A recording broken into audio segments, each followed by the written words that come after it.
Christ alone, my hope is found. He is my light, my strength, my soul. Hoy va a ser el último trayecto de Efesios donde predicaremos de esta manera. Hoy también va a ser una predicación temática, ¿ok? Ya dentro de 8 días predicaremos Efesios 6 del 14 al 20. No creo que lo alcancemos a cubrir todo un fin de semana. Nos estaremos concentrando en varias partes de la armadura de Dios, pero ya retornaremos nuevamente a una predicación expositiva. Pero era necesario, y más con una iglesia como las características de esta, que es una obra naciente que lleva muy poco tiempo y donde muchos de los que ahora son miembros carecían del conocimiento de tener un aspecto, un panorama bíblico de quién era Satanás y los demonios. Por eso era necesario hacer una predicación temática, ¿ok? Pero ya retornaremos a la expositiva dentro de 8 días. Dice Efesios 6 del 10 al 13: por lo demás, hermanos míos, fortaleceos en el Señor y en el poder de su fuerza, vestidos de toda la armadura de Dios, para que podáis estar firmes contra las acechanzas del diablo. Porque no tenemos lucha contra sangre y carne, sino contra principados, contra potestades, contra los gobernadores de las tinieblas de este siglo, contra huestes espirituales de maldad en las regiones celestes. Por tanto, tomad la armadura de Dios para que podáis resistir en el día malo, y habiendo acabado todo, estar firmes. Han sido 4 enseñanzas en torno a los versículos 10 al 13 en este seminario de guerra espiritual que hemos tenido, donde hemos expuesto lo siguiente. Primero, el principio general de que todos debemos enfrentar la guerra de la siguiente manera: fortalecidos en el Señor y en el poder de su fuerza. Esa predicación se llamó la guerra del creyente. El segundo punto fue, después de que vimos esto general, vimos los extremos, 2 extremos sobre todo viciosos, que hay al interior de la iglesia al hablar del enemigo de nuestras almas. Por un lado, no creer en él, vivir como si no existiera, o llegar a serlo, que es el otro punto, con una fijación donde lo vemos en todo lugar. Por una parte tenemos cristianos que viven ajenos a la realidad de Satanás y de los demonios. Y pues eso es tener una verdad incompleta. Alguien decía que si creemos en Jesús, en su resurrección, en su muerte, en su obra perfecta, en todo lo que Él hizo, y no creemos en Satanás, es algo incoherente. De hecho, el que más habló de Satanás fue el mismo Señor Jesús. Pero por otro lado también tenemos un sector de la iglesia que tomó este tema como una fijación y ve en todo lugar a Satanás y le atribuye cada una de las cosas que le sucede y ya la convierte, ya de alguna manera lo diosifica, y también está mal. Hablamos en ese entonces de tener una sobria y bíblica panorama, podríamos decirlo, de quién es Satanás y los demonios, ¿ok? Tercer punto que vimos fue, y después de que expusimos en las escrituras quién era nuestro enemigo, vimos su origen, su caída y aún el propósito que hay en lo malo y lo que él representa. Por último, hace 8 días, vimos los métodos y las artimañas, vimos las estrategias de Satanás y sus demonios que utiliza para lograr dicho propósito. Ahora, ¿cuál es el propósito de Satanás? Destruir la vida de los hombres al alejarlos de Dios. Ese es el propósito. Pero ¿cuáles fueron en ese momento los métodos que vimos, las estratagemas que usa Satanás? Hay 2 en particular. Hoy vamos a ver la segunda, pero 8 días atrás vimos una, que era ¿cuál? El engaño. Engañar al hombre, desvirtuando la palabra de Dios e impulsándolo a que convierta al Señor como algo secundario. De hecho, vimos cómo en Jardín del Edén la serpiente convenció a Adán y a Eva de que ellos fueran la última palabra y no Dios, donde ellos fueran los que consideraban si lo que Dios les había dicho estaba correcto o incorrecto, y vimos la desgracia que se desató por eso. Entonces la primera artimaña que usa Satanás es el engaño, convencernos de que Él está interesado en nosotros y de que Dios ha perdido su interés de nosotros. El primero que todo, Él quiere engañarnos. Al día de hoy veremos la segunda forma de cómo acciona Satanás y aún los demonios en torno a la vida del creyente. Y lo que vamos a ver hoy es que él no solo es un engañador, sino que él es acusador. El tema de hoy se llama así, el acusador. Y vamos a señalar cómo él precisamente le encanta señalarnos las caídas que puede tener el creyente, caídas que él mismo en algún momento puede haber impulsado. Y miren cómo tiene que ver cada una de las predicaciones que hemos tenido. Nosotros comenzamos el seminario de guerra espiritual poniendo una alerta grandísima, y es: no podemos ignorar las maquinaciones del diablo. Y hablábamos de que podía haber creyentes en esos dos extremos que ni ve a Satanás en todo lado, ni que dude de que él existe. Entonces, ¿dónde ubicamos a ese creyente? Tenemos que ubicarlo en algún lugar de esos dos, porque aunque él no tiene una fijación de Satanás, y aunque no duda de su existencia, vive como si él no existiera. Vive con la guardia abajo, vive sin tener cuidado, solo se cuida de su naturaleza caída y de él no alimentar su hombre viejo para no caer, pero deja como un área de su vida sin protección. Y es que el enemigo está buscando hacerle zancadilla, está buscando la caída del creyente. Y eso se vuelve peligroso. Y en su momento animamos, y hoy nuevamente lo hacemos, a que conozcamos a Satanás. Ya vimos que él era engañador, pero también tenemos que ver que él es acusador. Porque luego de que engaña a un verdadero creyente, lo más terrible que puede suceder es que Satanás lo arrincone en las cuerdas de la batalla y aún lleve al verdadero creyente a dudar de su propia salvación por ese pecado que cometió. Ese es el objetivo que tenemos el día de hoy.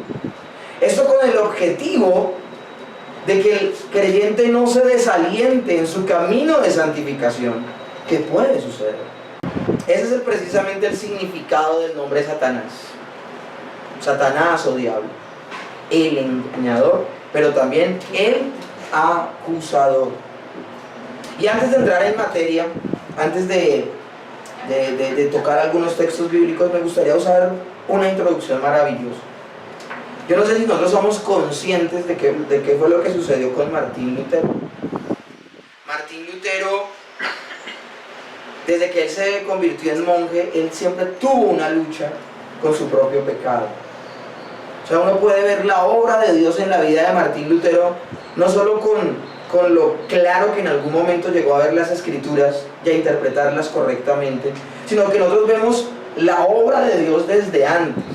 Quiero que entendamos, Martín Lutero nace en un momento de la historia donde la iglesia está tan corrompida que aún al interior de la iglesia no solamente está pasando lo de las indulgencias que cobran para que la gente pase del purgatorio al cielo, no solamente el Papa ha hecho una serie de concilios y de encíclicas completamente alejadas de la Escritura, sino que ese generar doctrina a partir del hombre hizo más flexible la fe en cuanto a qué, en que la gente ya no le importaba tanto su santidad.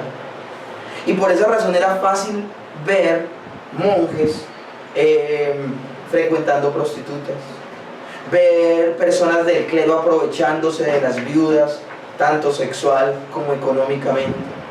Era muy fácil ver cómo los curas y las personas del clero se aprovechaban de su poder y le quitaban tierras a las personas. O sea, era un momento de completa oscuridad, donde las personas veían al sacerdote como la máxima autoridad en sus vidas y permitía que él les hiciera cualquier cantidad de cosas. Y eso lo vemos, los rezagos de esa situación los seguimos viendo al día de hoy. Seguimos viendo como alguien perfectamente de nuestra familia dice: el cura del pueblo nos quitó la finca, porque era así de torcida la cosa. Es en ese momento donde se levanta Martín Lutero. Y Martín Lutero hacía parte de ese sistema y estaba tan contaminado como el sistema mismo porque hacía parte de él. Pero ¿cuál fue la crisis personal que llevó a Martín Lutero a investigar lo que investigó? Martín Lutero no era como los demás por una sencilla razón, y era que él no podía soportar su propio pecado como lo soportaban los demás. De hecho, Dios ha permitido que de alguna manera nosotros toleremos el pecado. Es que si nosotros no toleráramos el pecado, no podríamos vivir ni siquiera con nosotros mismos. Ahora, el hombre es muy dado a detectar los pecados de los demás y a ignorar sus propios pecados. Entonces a ustedes les ha pasado que se han encontrado con una persona que es igualita a ustedes, y por ser tan igualita a ustedes les cae mal. Eso sucede. Pues entonces, ese no era el caso de esa época. Estamos hablando de una época, se conoció como el oscurantismo, esa época. Y era tan oscura esa época, no por la Inquisición, no por las hogueras, no por toda esta persecución. Si esta época fue oscura, no solo fue por eso, también fue oscura porque el hombre mismo no estaba usando su conciencia para entender lo mal que estaba haciendo. Acuérdense que la conciencia nuestra en ocasiones nos acusa y en otras nos excusa. En esa época la gente toda se excusaba con su conciencia de que todo el mundo lo hacía, y aún el clero y las personas espirituales. Es que desde el Papa para abajo todo el mundo estaba corrompido. Y pues no da lugar a hablar de todos los vejámenes que pudieron hacer. Pero el punto es que lo más factible era que si él había nacido en ese sistema, él debería tolerar el pecado de la manera que el resto lo estaba tolerando. Que se llegó a no a la tolerancia al pecado, que como les digo es algo natural en el hombre para poder vivir consigo mismo, sino hablo del libertinaje con el pecado que aún tocó el clero. Porque todo el mundo veía la corrupción de la iglesia y nadie hablaba al respecto. Ahora, antes de que Martín Lutero viera lo corrompida que estaba la iglesia, él primeramente vio su propia corrupción. Cuando la Biblia habla de antes de sacar la paja del ojo ajeno, saca la viga que hay en tu ojo, no está hablando de que nosotros tengamos una viga, está hablando de que una pajita que se ve muy chiquita en el ojo ajeno, cuando la vemos en nuestro propio ojo por cuestión de óptica, ¿cómo se ve? Gigante. Entonces, a lo que nos estamos refiriendo es que el creyente debe ver su propio pecado como gigante, o si no, no será un verdadero creyente. ¿Ok? Y eso fue lo que pasó con Martín Lutero. Él vio su propio pecado como algo gigante. Él duraba casi 3 horas confesándose. La gente decía que él lo que estaba haciendo era hacerle el quita a los oficios del monasterio, pero no, es que para él era intolerante vivir consigo mismo. Y luego de 3 horas de estarse confesando, salía del confesionario y se acordaba de un pecado que acababa de cometer y se devolvía. Es que era un hombre joven, no era casado, y el celibato, escúchenme bien, es de las cosas más diabólicas que se pudo haber inventado la iglesia. Martín Lutero luchaba con su pecado, y cuando él iba a las escrituras no encontraba una respuesta. Ahora se encontró con un texto que a él le retumbó en su corazón, y que yo le pido al Señor que ustedes entiendan cuando se los cuento. De esto debería hablar la gente cuando hace un homenaje a la Reforma, no de las bobadas que a veces hablan cuando hablan de la Reforma. Martín Lutero se encuentra con un pasaje que está en Romanos y dice: mas el justo por su fe vivirá. Ahora, ese texto está metido en una palabra más grande, en un texto más grande, donde dice que la justicia de Dios se manifiesta en el hombre por fe y para fe, de manera que puede confesar que el justo por su fe vivirá. Y Martín Lutero no podía conciliar el hecho de la justicia de Dios con salvarse por la fe, porque para él la justicia de Dios era que Dios observaba al hombre y lo veía como un ser pecador, y la justicia de Dios, lo único que podía hacer con ese hombre pecador era ¿qué? Era condenarlo. La santidad de Dios, lo único que podía hacer con ese hombre que estaba en pecado era condenarlo. Un día a Martín Lutero le dicen: ¿tú amas a Dios? Y él dice: a veces lo odio. Y era un hombre de fe.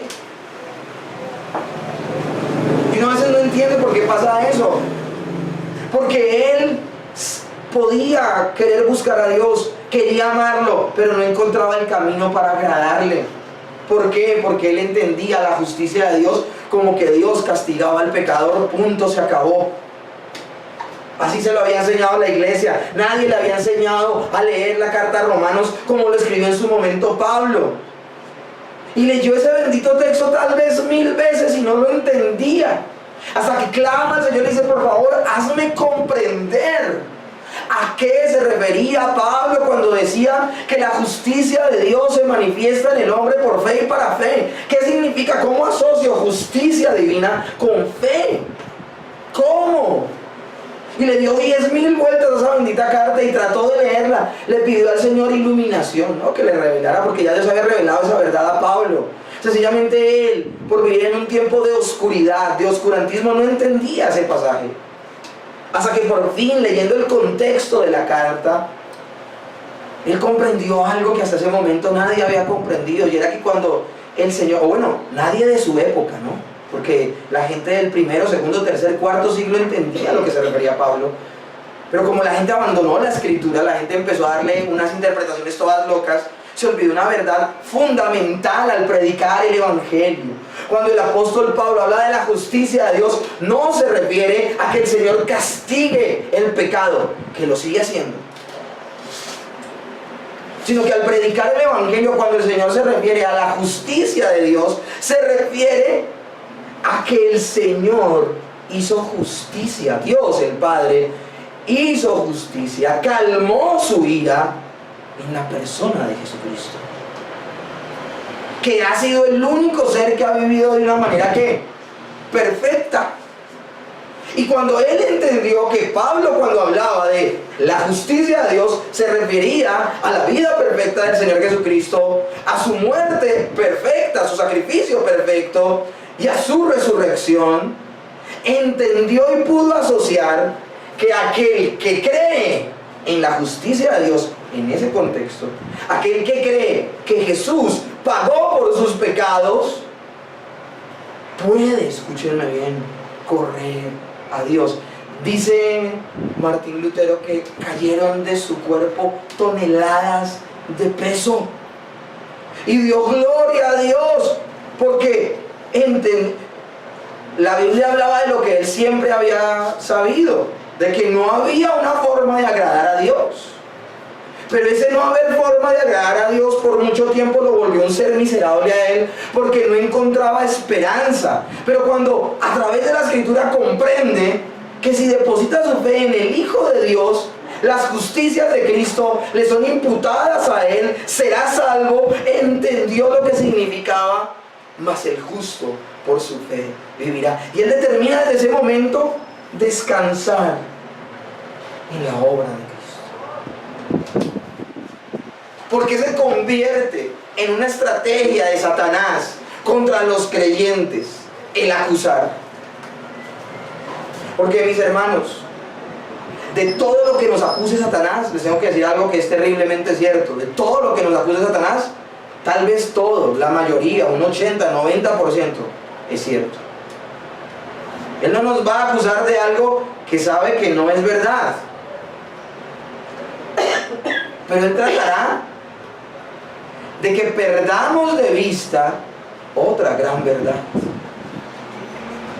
Porque es que un creyente nunca debe perder de vista lo pecador que es y pudo llegar a ser sin Cristo, y lo que puede llegar a ser de pecador si se suelta del Señor, si descuida los medios de gracia como la oración, la lectura de la palabra, la congregación, si descuida su camino de santificación. El creyente nunca debe perder de vista su remanente de pecado, nunca debe perder de vista lo que también Martín Lutero dijo, que el hombre viejo sabe nadar y no se ahogó en las aguas del bautismo.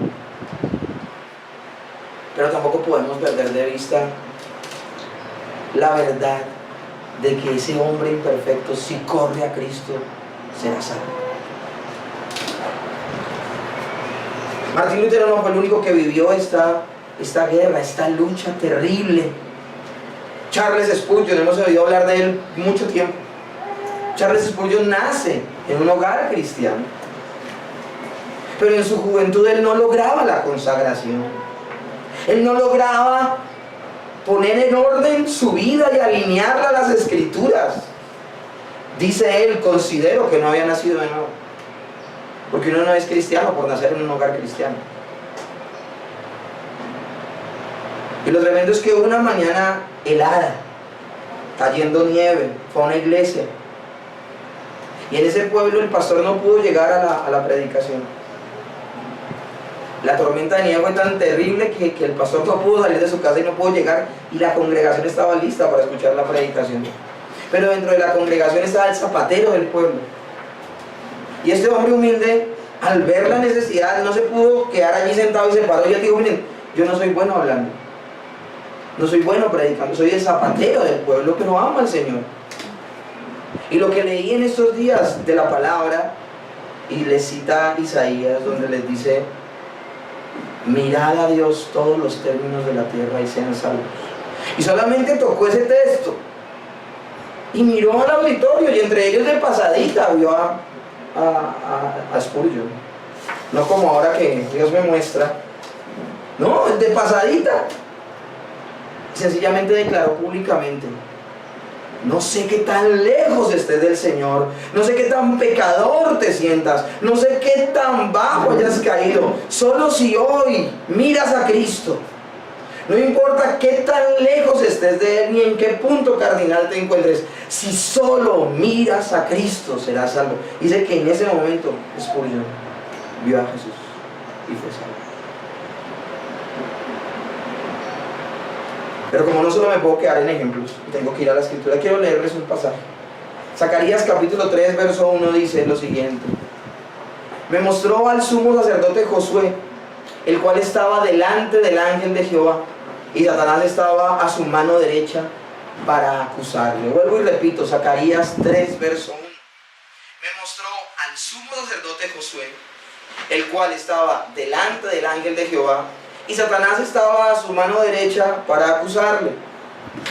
La visión que tiene Zacarías se centra en un tribunal. Es una escena judicial. El sumo sacerdote Josué, que representa al pueblo, porque es el sacerdote y el sacerdote representa al pueblo de Dios ante Dios, está siendo acusado por Satanás, quien parado al lado derecho hace el papel del demandante en un tribunal judío. Los judíos sabían que ese papel de Satanás, él lo realizaba muy bien, y por eso podemos encontrar a David también hablando de manera muy similar a Zacarías en torno a sus enemigos. El Salmo 109:6, si ustedes no lo busquen, solo escúchenlo, dice así: pon sobre él al impío, y Satanás esté a su diestra. Cuando David habla de eso, habla de que los impíos lo primero que van a tener es a Satanás a la derecha acusándolos. O sea, era una verdad que todo el mundo sabía. Entonces, el judío que leía, el hebreo que leía Zacarías 3, sabía lo que estaba hablando la escritura. Somos los de Occidente los que leemos estos pasajes y los volvemos un desastre, contextualizándolos. Yo me acuerdo, muchas veces me predicaron Zacarías 3 y hablaban un poco de locuras. Y hasta profetas se levantaban hablando de que Zacarías era alguien en particular de la iglesia, y tú eres de Zacarías y Satanás no te va a poder acusar. No, miren, el sacerdote Josué representa al pueblo de Dios y representa una gran verdad: el pueblo de Dios no puede agradar a Dios por ser el pueblo de Dios. Al día de hoy todo el mundo tiene puestos los ojos en Israel y piensan que Israel es el pueblo de Dios porque es el pueblo de Dios. Miren, si aún Israel no acepta al Señor Jesucristo como su Señor y Salvador, se pierde. Es que nadie es hijo de Dios por geografía o por descendencia. El mismo autor de Hebreos dice que no todos los descendientes de Abraham son hijos de Abraham, son hijos de la fe. Entonces lo que nos habla Zacarías es que el pueblo de Dios está enfrente de Dios, pero sin la figura de Cristo, el pueblo de Dios será acusado y tal vez condenado por su pecado. La acusación de Satanás no era falsa. El pueblo representado por el sumo sacerdote es pecador, es indigno de tener una relación con Dios, como bien se los acabo de decir en teología sistemática. Acabo de hablar en teología sistemática de que el Señor en el Antiguo Testamento dejó 3 papeles donde nos demostraba la necesidad que teníamos nosotros de un mediador. Y esos papeles son el sacerdote, el profeta y el rey. O Se necesitaba de un sacerdote para que el pueblo pudiese tener audiencia delante de Dios. Se necesitaba de un profeta para que él les hablara la palabra de Dios. Y necesitaba de un rey para que alguien gobernara en nombre de Dios sobre ellos. Después de la caída, el hombre no puede tener una relación directa con Dios. Necesita de un mediador. El pueblo, representado por el sumo sacerdote, es pecador. Y esto está simbolizado en la visión porque las ropas que lleva Josué, el sacerdote Josué, dice que eran vestiduras que estaban sucias, que eran indignas. Zacarías 3:3 dice: y Josué estaba vestido de vestiduras viles y estaba delante del ángel. Miremos una ilustración de este accionar de Satanás en la historia de Job, por ejemplo. Job 1, del 8 al 11 dice: y Jehová dijo a Satanás, si de pronto no eres de Biblia rápida, si quieres escucha, o si no, pues búscalo. Y dice así, Job 1, del 8 al 11: y Jehová dijo a Satanás, ¿no has considerado a mi siervo Job, que no hay otro como él en la tierra, varón perfecto y recto, temeroso de Dios y apartado del mal? Respondiendo Satanás a Jehová dijo, ¿acaso teme Job a Dios de balde? O sea, de gratis. ¿No le ha acercado alrededor de él y de su casa con todo lo que tiene? Al trabajo de sus manos has dado bendición, por tanto sus bienes has aumentado sobre la tierra. Pero extiende ahora tu mano y toca todo lo que tiene, y verás si no blasfema contra ti en tu misma presencia. ¿Cuál fue la acusación de Satanás delante de Dios? De Job. Palabras más, palabras menos. Ese hombre te es fiel, pues ese hombre solo te adora porque tú lo bendices. Si le quitas la bendición, te maldecirá. Y es que Satanás conoce la naturaleza humana caída. Satanás la conoce. Y ahora, aunque el libro de Job dice que él nunca levantó despropósito contra Dios, Job sí empezó a preguntar algo repetidamente. Y lo que Job repite repetidamente valga la redundancia, lo que él repite una y otra vez en el libro es ¿por qué? ¿Por qué? ¿Por qué? Y en ese contexto, ese por qué de alguna manera está manifestando su insatisfacción con lo que está sucediendo. Y si muestra insatisfacción, de una manera muy indirecta está diciendo que no está de acuerdo. Y si no está de acuerdo, aunque no lo confesó, de alguna manera está diciendo que Dios es injusto. Es que a veces nosotros idealizamos a las personas. Miren, Satanás conoce nuestra debilidad. ¿Por qué creen que comenzando este seminario hablábamos de no bajar la guardia? Él conoce nuestra debilidad y tal vez nos tratará de meter en situaciones. Miren, miremoslo de esta manera. Hay gente tan consagrada a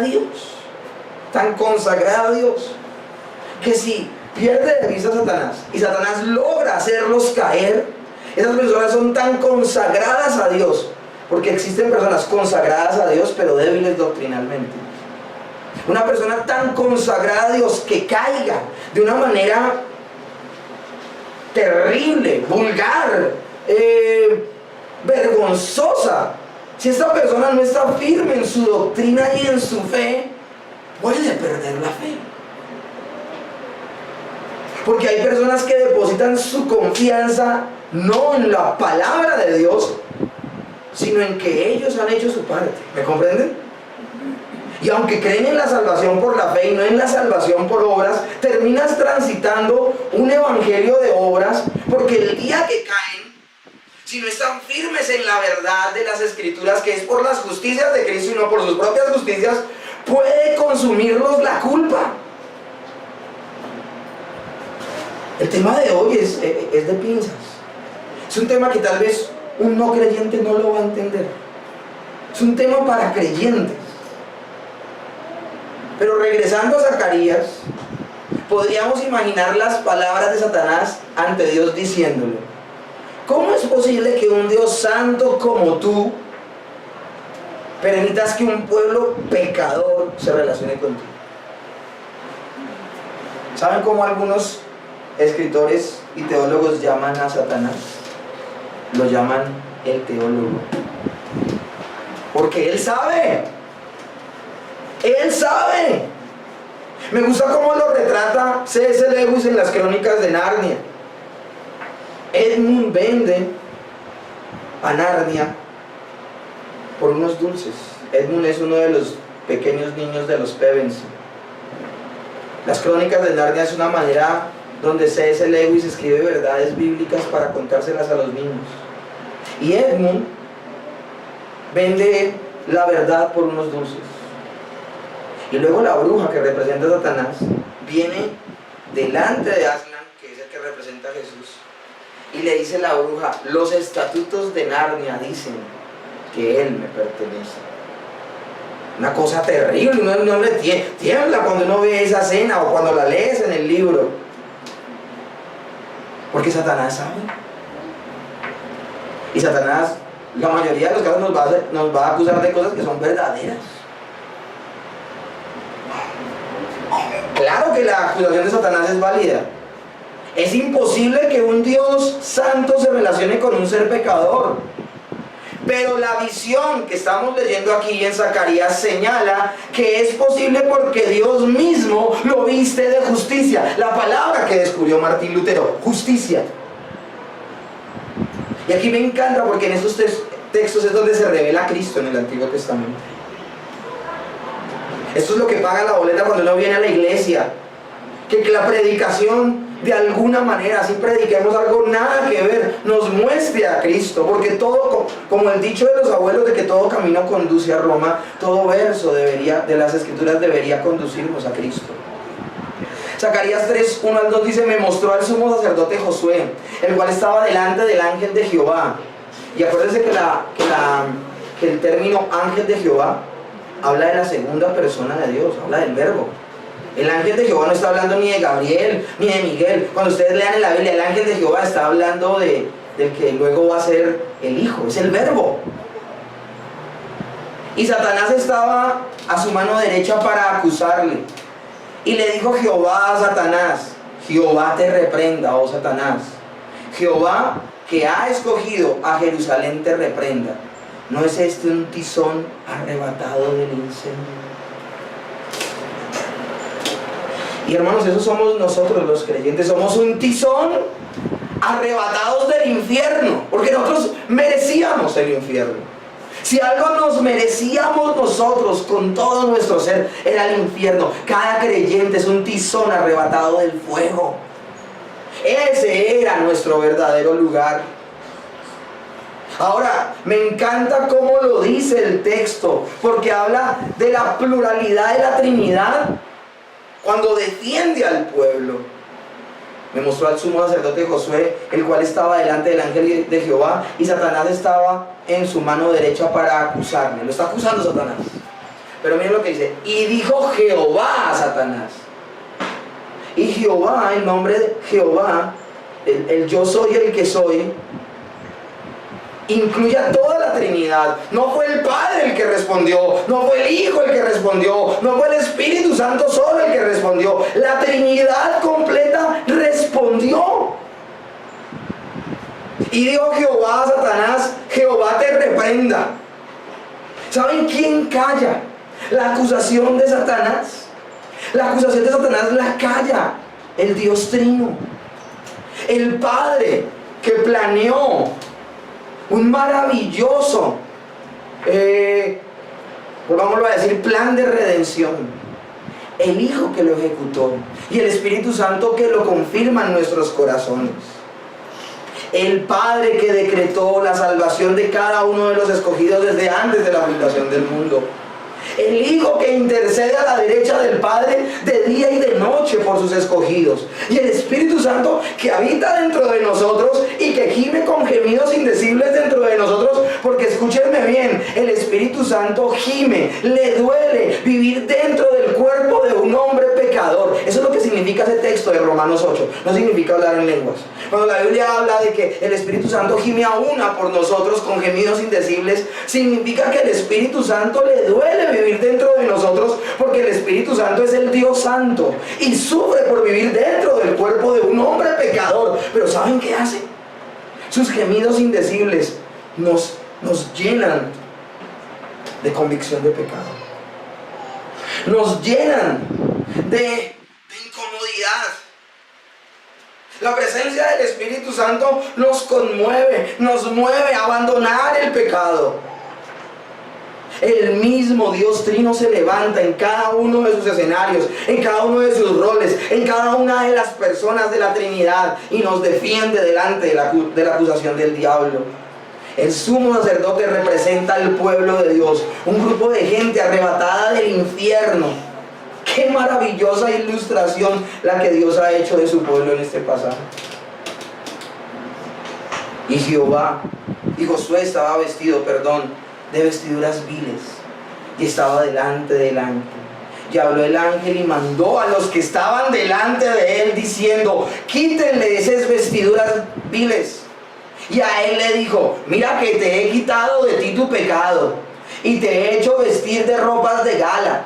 Después dijo: pongan mitra limpia en su cabeza. Y pusieron una mitra limpia sobre su cabeza, y le vistieron las ropas. Y el ángel de Jehová estaba en pie. ¿De quién es la acción? ¿De Zacarías o de Dios? Es Dios. El Dios es el que cambia las vestiduras de Zacarías. Es Dios el que quita la mitra y le pone una limpia. Es Dios el que comenzó en nosotros la buena obra. La va a perfeccionar. Sin duda la visión de Zacarías expone la obra que haría nuestro Señor Jesucristo por su pueblo, la iglesia. Y ahora, esto es vital, que lo entienda todo el pueblo de Dios. Esta visión representa lo que sucedía antes de la obra de nuestro Señor Jesucristo. Satanás señalaba al hombre continuamente ante Dios como un ser indigno que estaba en su presencia. Pero la obra de Cristo destruyó esta acción de Satanás en la presencia de Dios. Y Romanos 7 es donde está la célebre declaración, la triste y célebre declaración de Pablo, donde dice: porque lo que quiero hacer, ¿qué? No lo hago. Y lo que no quiero hacer, eso hago. No yo, sino el pecado que mora en mí. ¿Pero saben cómo termina ese capítulo? Ese capítulo Pablo termina diciendo: mas seas dadas gracias a Dios. ¿Por quién? Por nuestro Señor Jesucristo. O sea, el apóstol Pablo no fijó su mirada en su terrible condición, sino en Cristo. Eso es vivir por la fe. E inmediatamente Pablo dice esto. Yo les tengo que explicar esto para poder entender el pasaje. Miren lo que dice Romanos 8:1.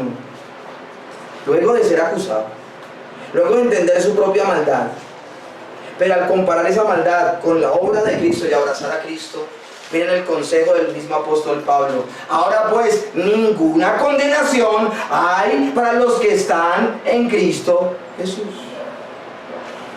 Satanás ya no puede presentarse delante de la presencia de Dios para acusar al pueblo de Dios, pues su pueblo está justificado por la obra de nuestro Señor Jesucristo. Miren cómo lo dice Apocalipsis 12, del 7 al 12.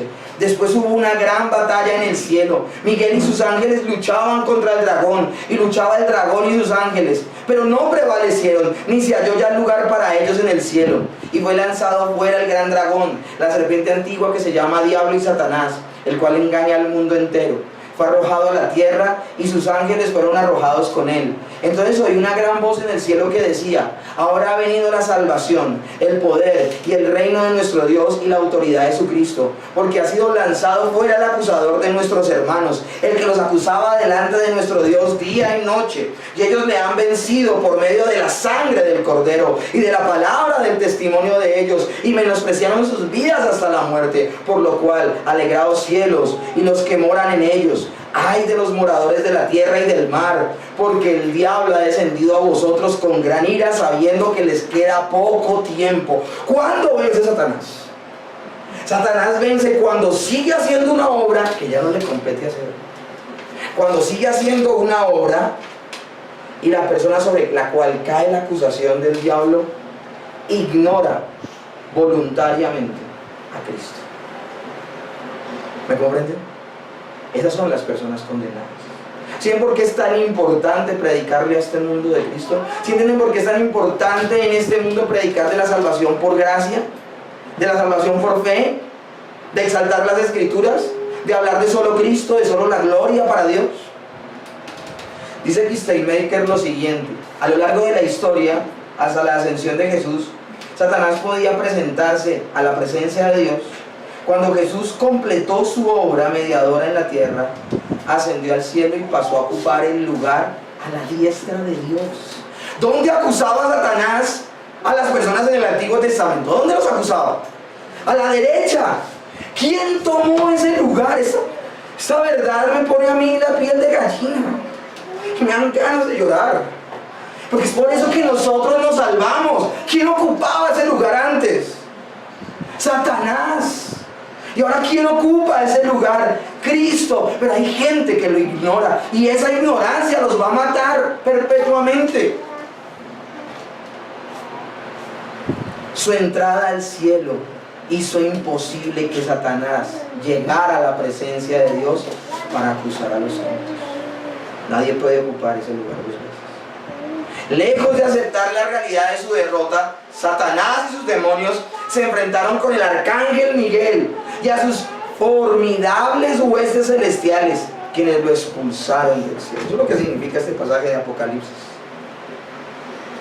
El apóstol Pablo afirma lo siguiente, Colosenses 2, del 13 al 15: y a vosotros, estando muertos en vuestros delitos y pecados y en la incircuncisión de vuestra carne, os dio vida juntamente con él, perdonándoos todos los pecados, anulando el acta de decretos que había contra nosotros, que era contraria contra nosotros, quitándola del medio y clavándola en la cruz, y despojando a los principados de las potestades, los exhibió públicamente, triunfando sobre ellos en la cruz. Ahora, esta verdad es una verdad que afecta a incrédulos y a creyentes. El Señor ya está sentado a la derecha del Padre, hago esa aclaración. Y esa realidad afecta tanto al creyente como al no creyente. Él está allí. Pero entonces, ¿desde dónde ataca ahora a Satanás? ¿Y desde dónde acusa a las personas? ¿Desde dónde? Ya no desde la derecha del Padre, desde la mente de los creyentes. Desde la mente. Y son afectados aquellos que no se aferran a Cristo, sino que siguen engañados por Satanás, haciéndoles creer que son ellos los que determinan su salvación con sus acciones. Yo no sé si a ti te ha pasado este cuadro. Solo he nombrado varias veces, pero hoy es relevante volverlo a nombrar. Yo no sé si a ti te ha pasado esto en tu fe. Tienes una semana maravillosa. Y tienes una semana maravillosa, ¿por qué? Porque has hecho el devocional, que has leído la palabra. Porque esa semana, a cada tentación que se te presentó, dijiste no. Porque llegaste temprano a la iglesia. Porque aprobaste el examen de teología sistemática. O sea, te fue muy bien esa semana. Respondiste las preguntas que hizo el pastor. Supiste la diapositiva en la que íbamos. O sea, te fue muy bien. Y tú entras a la presencia de Dios con todo tu ser, entras a la presencia de Dios con todo tu corazón, te alegras. Y tú dices, de alguna manera dentro de ti como que tú dices, merezco estar acá con el Señor. Pero la siguiente semana no fuiste muy juicioso con el devocional. No leíste mucho la palabra. Hubo por ahí 2 o 3 situaciones de tentación que no manejaste muy bien. Accediste a cosas que no debiste acceder. Ese día llegaste tarde a la predicación. Ese día, o no fuiste a la congregación, mejor pongámoslo de esa manera, no fuiste a la congregación. Y ese día a ti te da vergüenza entrar en la presencia de Dios y no oras. Yo te digo, si eso ha pasado contigo, estás transitando un camino peligroso. Porque se te olvidó que es por gracia. Porque aún esa semana donde pensaste que todo lo hiciste bien, aún esa semana donde madrugaste para hacer el devocional y a todo le dijiste no, a todo lo malo le dijiste que no, y llegaste con toda la teología sistemática y subiste la diapositiva y respondiste las preguntas, y estuviste allí sentado en la congregación. Y ese día te tomaste el pan y la copa en la cena del Señor creyendo que estaba súper bien. Aún esa semana, si tú pudiste entrar a la presencia de Dios, no fueron por tus muchas justicias, sino por su infinita misericordia. Porque te aseguro que esa semana hiciste cosas mal, pero es que nuestro remanente de pecado a veces nos enceguece tanto que aún lo malo no lo vemos como malo. ¿No están entendiendo mi punto? Nunca nos podemos presentar delante de Dios creyendo que es por nosotros.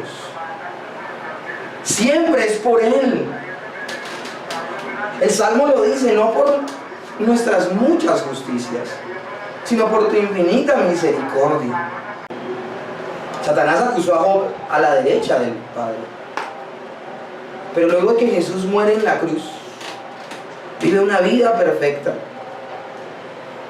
tiene una muerte perfecta, un sacrificio perfecto, resucita en demostración que el Padre ha aceptado su sacrificio. ¿Y ahora dónde está Jesús? Jesús ahora, el día de hoy, está sentado a la derecha del Padre, ocupando el lugar del acusador. Ahora Él está a la derecha del Padre y no acusa. Él intercede por nosotros día y noche. Entonces Satanás ya no puede acusar desde la derecha del Padre. ¿Desde dónde acusa Satanás? Desde la mente. Por eso yo les dije desde la primera predicación de guerra espiritual, les dije a ustedes que la verdadera guerra espiritual no se lucha como la luchamos por mucho tiempo, zapateando y caerán y todo este tipo de cosas y las 7 vueltas y el grito de guerra y el grito de júbilo. No, la verdadera guerra espiritual se libra en la mente del creyente. Y lo que quiere hacer el Señor es que su palabra derribe las fortalezas mentales que se han establecido por años de religiosidad o años de una mala praxis cristiana, y las derribe e implante en nuestra mente y en nuestro corazón la fe verdadera. Vuelvo y les repito, hay personas que son tan consagradas a Dios, pero débiles a nivel doctrinal, e ignoran que ellos pueden presentarse delante de Dios no por sus buenas obras, sino por la obra perfecta de Cristo. Al ignorar esa medio bobadita, y estoy siendo irónico al decir bobadita porque es la piedra angular, dice que no podemos poner otro fundamento sino a Cristo. Personas que ignoran esta verdad y son tan consagradas a Dios que si llegasen a caer, el enemigo los va a acusar de tal manera que no se van a volver a levantar y demostrarán que verdaderamente no son creyentes. ¿Lo están comprendiendo? Hay gente que no vuelve a la iglesia no porque sean unos conchudos, hay gente que no vuelve a la iglesia porque les da vergüenza volverse a presentar delante de Dios, y es una tristeza, mis hermanos.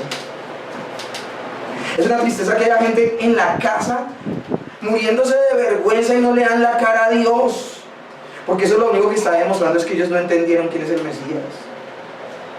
Y me llena el cuerpo. Yo sé que afuera hay gente descarada, que se deleita en su pecado, pero ya hay gente que por no comprender la doctrina se están perdiendo, y tú tienes la verdad. Ahora, me llena más el cuerpo que haya gente aquí sentada en la silla que esté viviendo esa condición, que puede suceder, porque tú no es necesario que tú des un paso fuera de la iglesia para estar lejos de Dios. Hay gente que viene todos los días a la iglesia, que viene cada 8 días a la congregación, pero no practica la comunión con Dios, porque se siente en el fondo de su corazón culpable. Es tan así esta verdad de que el enemigo puede acusarnos desde nuestra mente, que miren lo que dice Pablo a la iglesia de los Corintios, 2 de Corintios 2:11, para que Satanás no gane ventaja alguna sobre nosotros, pues no ignoramos sus maquinaciones. Ahora, con respecto a qué Pablo habla de esto, de que el enemigo nos gane ventaja, nosotros tenemos que saber las habilidades de Satanás. Pues en una influencia de supuesto celo, de santidad y de protección de la iglesia en Corintio, la gente de los corintios se levantó y estaba excediéndose en la disciplina de una persona. Por eso Pablo lo dice, para que Satanás no gane ventaja de alguno de nosotros, pues no ignoremos sus acechanzas. Satanás gritaba: culpable, culpable, es pecador, a una persona que había caído en la iglesia de Corinto. Una persona que precisamente Pablo expone en la primera carta a los Corintios. Fue este hombre que se acostó con la mujer de su papá, no sé si se acuerdan. Cuando se habla de un acto de inmoralidad en la primera carta a los Corintios, se habla de... Los corintios eran niños espirituales, dice la misma carta, eran niños espirituales. Y los corintios vieron ese pecado en esta persona y no dijeron en principio nada. Y Pablo los llama la atención fuertemente y les dice: no es buena vuestra jactancia, no sabéis que un poco de levadura leuda toda la masa. Y la iglesia pasa de ignorar ese pecado a subrayar el pecado todo el tiempo. Esta persona es sujeta a disciplina eclesiástica. Y parte de la disciplina eclesiástica es expulsarlo de la iglesia si el hombre no quiere dejar su pecado. Y al hombre de alguna manera se le abstuvo de tener contacto con la congregación.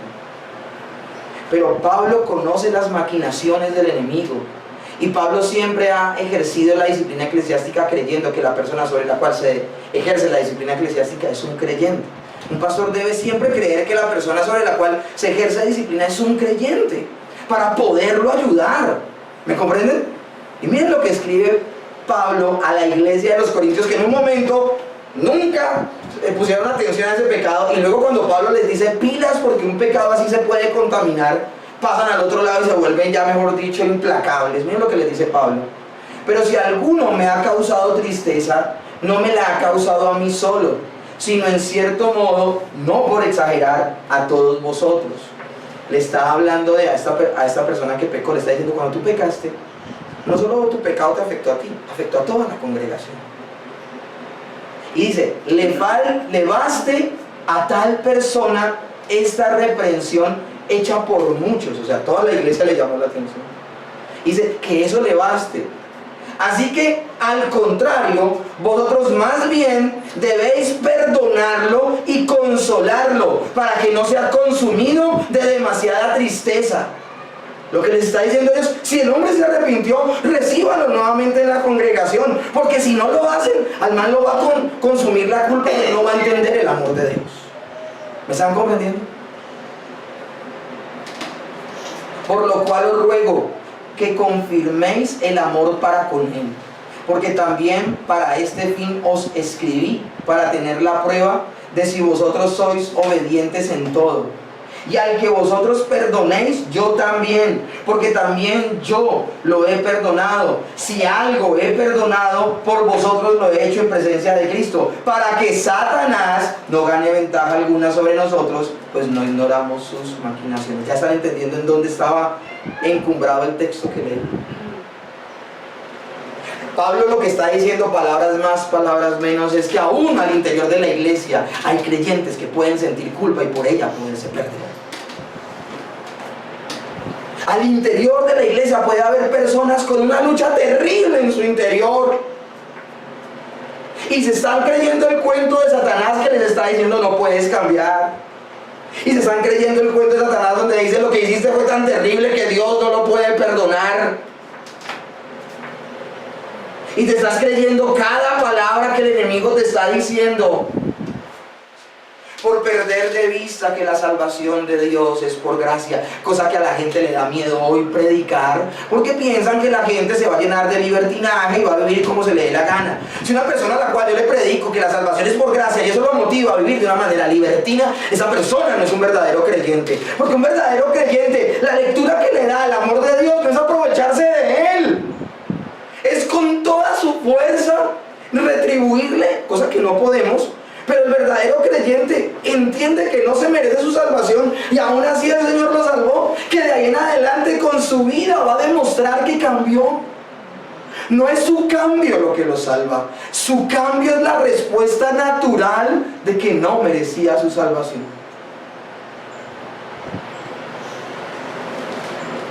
Pablo conoce las maquinaciones del diablo y por eso insta a las personas.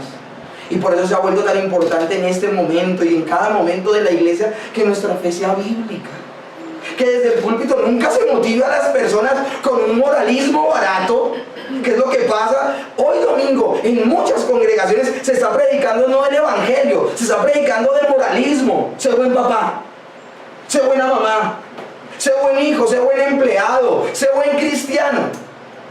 Y nunca se conduce a la gente a Cristo. Y la gente sale de la iglesia sintiéndose de lo peor. Y solo quedan condenados a la simulación, a simular que son algo que no son. Por eso en las iglesias ya no se habla de pecado, porque como desde el púlpito se dice que no se puede pecar, y que oso reconocer que soy un pecador, entonces termina la iglesia siendo un poco de gente hipócrita y farisea. Hombre, dejemos ese circo y pongamos de plano algo que desde aquí se puso desde la primera predicación que se dio hace 2 años y medio en Gracia Soberana. Dejemos de plano algo claro: el hombre es un ser caído. El hombre es un ser que no puede tener una relación directa con Dios y necesita un mediador, y ese mediador se llama Cristo. Dejemos algo claro: la ley de Dios nunca tuvo el propósito de que cumpliéndola perfectamente llegáramos a Dios. Dios dijo: ¿quieren ser salvos por ustedes? Cumplan perfectamente la ley. Miren los 10 mandamientos y cúmplanlos al pie de la letra. Se levanta una persona como el joven rico que le dice a Jesús: Señor, todo esto lo he cumplido desde mi juventud. O sea, el joven rico logró lo que nadie ha logrado. Todo eso lo he cumplido desde mi juventud. Y el Señor Jesús, siendo muy diplomático porque lo ama, le dice: una cosa te hace falta. Porque Jesús le empezó a nombrar los 10 mandamientos. E inexorablemente, si le está nombrando los 10 mandamientos, va a llegar al 10º mandamiento, que es no codiciar. ¿Y cuál era el problema del joven rico? La codicia. Inexorablemente va a llegar allí.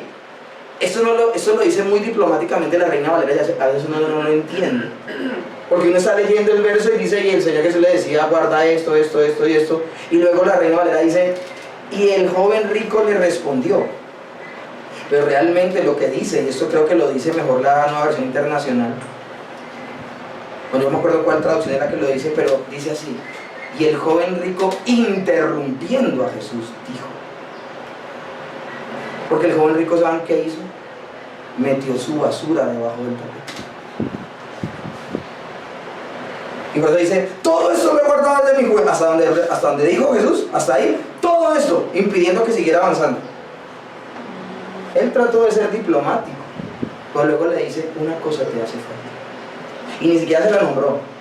No le dijo: eres codicioso, amas el dinero. No, el Señor le dijo: vende todo lo que tienes, dalo a los pobres y sigue. Yo les pregunto, si el joven rico representa el hombre que se salva por obras, el hombre que se salva cumpliendo perfectamente la ley, porque él está diciendo que la está cumpliendo perfectamente y está escondiendo su basura debajo del tapete.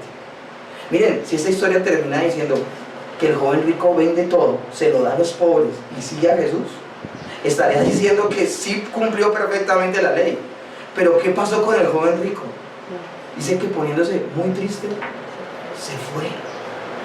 Porque el hombre no puede cumplir en sus fuerzas perfectamente la ley. Y es lo que están enseñando en muchos púlpitos al día de hoy. Y por eso la gente se está consumiendo de culpa sola en la casa. Lo inconcebible, pastores que se suicidan porque ven incoherencia en lo que enseñan con su vida y no entienden que es Cristo. Miren, y yo le ruego a Dios que nadie malinterprete esta predicación y que nadie diga que estamos predicando desde aquí libertinaje. No estamos instando a eso. La persona que luego nace de nuevo y sigue, que supuestamente nace de nuevo y sigue viviendo una vida completamente igual, yo pongo en duda su nuevo nacimiento. Una persona que nace de nuevo, de ahí en adelante le da otro horizonte a su vida porque Dios habita dentro de él. Pero que tú hayas nacido de nuevo no quiere decir que el enemigo se va a detener en acusarte. Porque tú, te aseguro que después de nacer de nuevo, en algo pecarás. ¿Cuál fue la diferencia entre Pedro y Judas? ¿Cuál fue la diferencia? Cristo. Jesús le dijo a Judas, le dijo: lo que vayas a hacer, hazlo pronto. Pero ¿qué hace Jesús? Jesús no intercede por Judas. Jesús se detiene a actuar en lo que está pasando y Judas termina pecando. Ahora la palabra dice que el arrepentido devolvió las monedas de plata y fue y se ahorcó. Me parece que la Reina Valera es un poco generosa al decir arrepentido. Porque el arrepentimiento es que yo entiendo lo malo que hice y eso me lleva inmediatamente a reconocer mi pecado. Y el verdadero arrepentimiento, el arrepentimiento que viene de Dios, lo dice también Pablo, la culpa que viene de Dios Sueltas tu pecado y de inmediato tu sentirte tan mal te obliga a ir a Cristo. Pero la culpa que viene del mundo, dice también Pablo, produce ¿qué? Muerte. ¿A dónde condujo la culpa de Judas? Judas también fue a un madero, pero en ese madero no había un salvador y él tuvo que morir por su propio pecado. Imposible que un creyente pase por esas. Imposible que un creyente que le haya iluminado el evangelio de Cristo se lo consuma la culpa. Mire, Satanás no se va a rendir. Aún en el lecho de tu muerte te va a hablar a tu mente y te va a decir: tú no te mereces la salvación. ¿Y saben qué es lo peor? Que será cierto. Y ahí, en el lecho de tu muerte, a punto ya de perecer, tú tendrás que aferrarte más fuerte a Cristo y decir: sí, es verdad, pero es que no es por mí, es por Él. Qué triste esta época que mucha gente está pasando a la eternidad, que no puedo asegurar que se van a la vida eterna, se van a la eternidad creyendo que fueron por sus obras, y como ven que sus obras son malas, se sienten condenados. Decía el puritano William Spurgeon: Satanás está lleno de artimañas, es maestro de las artes del embuste, por las que incansablemente busca la ruina irrecuperable de las almas de los hombres. ¿Qué está buscando Satanás? Dañarte de manera irreparable. Y lo logrará si logra hacer lo que hizo con Adán y Eva. Si logra que nosotros dejemos de ver la verdad de las Escrituras y establezcamos en nuestra mente su verdad. Y la verdad de Satanás que él quiere establecer en nuestra mente es que estamos perdidos. Y como la salvación es por fe, si tú no crees que... Mis hermanos, cuando te sientas acusado por Satanás, de forma que quieras parar de luchar, que quieras volver atrás, que quieras dejar y abandonar tu camino de la santidad, haz lo que hizo Spurgeon en esa predicación que te digo: mira a Cristo. Es aquí donde el creyente debe mirar a Cristo, como los que eran mordidos por la serpiente en el ardiente desierto sofocante. Si ustedes se acuerdan, en la época de Moisés, por el pecado del pueblo, uno de los juicios que trajo Dios al pueblo mientras vagaban 40 años en el desierto fue que los picaran serpientes ardientes, y todo el que lo picaba se moría. Y el mismo Señor que trajo el juicio les da la solución. Le dice a Moisés: Moisés, constrúyete, hazte una serpiente de bronce enredada en una cruz. Hay tantas maneras de ver a Cristo en el Antiguo Testamento. Y cada persona que mire esa cruz con la serpiente enredada, aunque lo haya picado la serpiente y mire la cruz, será sano. Ustedes dirán: ¿y de dónde saca el pastor todo esto? Eso está en el Antiguo Testamento. Y como para una referencia cultural, por eso el símbolo de la medicina es una cruz con una serpiente enrollada. Ustedes ven las ambulancias y tiene ese símbolo, porque es el símbolo de que cuando tú veas una ambulancia vas a ser sano. Bueno, ya morí. Esa seguridad solo la puede dar el Señor. Pero eso que pasó en el desierto representa lo de hoy. ¿Te sientes miserable? ¿Te sientes pecador? ¿Te sientes de lo peor? Mira a Cristo. Mira a Cristo. Cristo es la solución de la acusación de Satanás. Sin duda, cuando pecamos, el Espíritu Santo nos lleva a contristarnos y nos guía al arrepentimiento. Pero para levantarnos y seguir caminando en pos de la imagen de Cristo, ese es el único propósito por el cual nos levanta el Espíritu Santo y nos contrista. Nos contrista para que miremos a Cristo. La ley no fue diseñada para que nosotros, por el cumplimiento perfecto de ella, nos salvaran. ¿Saben para qué fue hecha la ley? Para que la ley nos gritara lo incapaces que somos y lo necesario que nos salvamos. Para eso es la ley. De esta manera distinguimos el accionar de Satanás, pues él nos acusa para dejarnos derrotados donde estamos. De hecho, el mismo David, en la progresión de la revelación de Dios, pudo exclamar esto: Salmo 25:11: por amor de tu nombre, oh Jehová, perdonarás también mi pecado que es grande. Ese tipo de cosas fueron las que hicieron grande a David. David no fue grande porque tenía el corazón conforme a Dios, y a veces la gente piensa que él nació con un corazón grande.